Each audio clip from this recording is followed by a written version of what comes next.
Eventually, everyone experiences that terrible feeling of loss when a loved one dies. The death of a parent is something that everyone has to go through, and it feels horrible, like a knife piercing straight through your heart. The death of a brother or sister is even worse, especially if it happens when you are young. Even worse than that is the death of a child. Your life almost comes to a stop. It's somehow unnatural. Parents are not meant to outlive their children. However, there is one thing that is more painful than all of the above. It's the death of an identical twin. When your identical twin passes away, it feels almost as if you have died as well. My sister and I were always very close. People constantly got us confused. We were identical twins.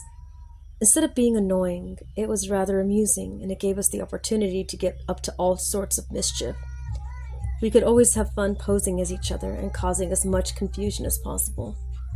May and Kay, Kay and May, that's what they called us.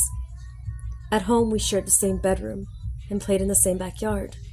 At school, we were in the same classes and hung out with the same group of friends. After graduation, we went to the same university, and we were roommates on the campus dorm. We even fell in love with the same guy, which was so strange. But he eventually chose her, not me.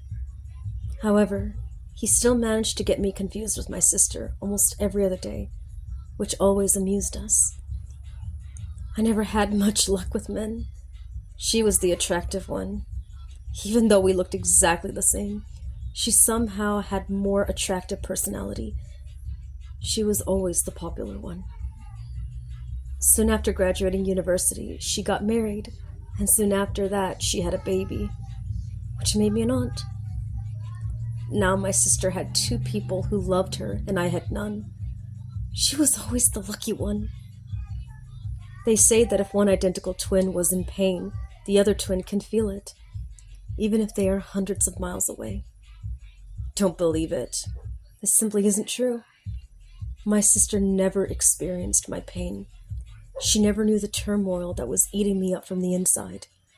She was oblivious to it all. As her life went from success to success, mine was spiraling out of control. She was happy and I was depressed, and the happier she became, the more my depression grew until it was almost overwhelming. I never felt her pain either. It's strange to look at your own grave, the place where you know someday you will be laid to rest. It's even stranger to see yourself in the photograph on a gravestone with the dates of your birth and death engraved below it. May Phillips, born April 21st, 1968, died January 21st, 2016. Beloved daughter and dearest sister. Not one word of it is true. It was after 2 a.m. where the phone started ringing. My husband rolled over in bed and groaned. I composed myself and answered the phone. In a sleepy, slurred voice, I said, "Hello?" There was a man's voice on the other end. "Kay Phillips?" he asked. "Yes," I replied. "I'm sorry to be the one to tell you, but I have some terrible news. Your sister May was found dead 2 hours ago. We need you to come down to the morgue to identify the body." Life comes to a halt. Time stops. A part of you is gone forever. That's what it meant to be a twin. I didn't cry. I was still in a state of shock. I just could not squeeze out the tears. "How did it happen?" I asked. "She was murdered," the policeman said. "Stabbed 10 times in the chest. We found her in an alley, just around the corner of the office where she worked." That's when the tears started. I was weeping so much I could barely tell my husband what happened. The next morning I drove down to the police station and identified my sister's body. It was her, of course. How could I fail to identify her? We had the same arms, the same legs, the same body, the same face. It was like looking at myself, laid out on the cold table in the morgue, totally naked with only a sheet to cover me. Afterwards, the police wanted to ask me some questions. They had ruled out a robbery as a motive. They said that whoever murdered her killed her for a reason. He wanted her dead.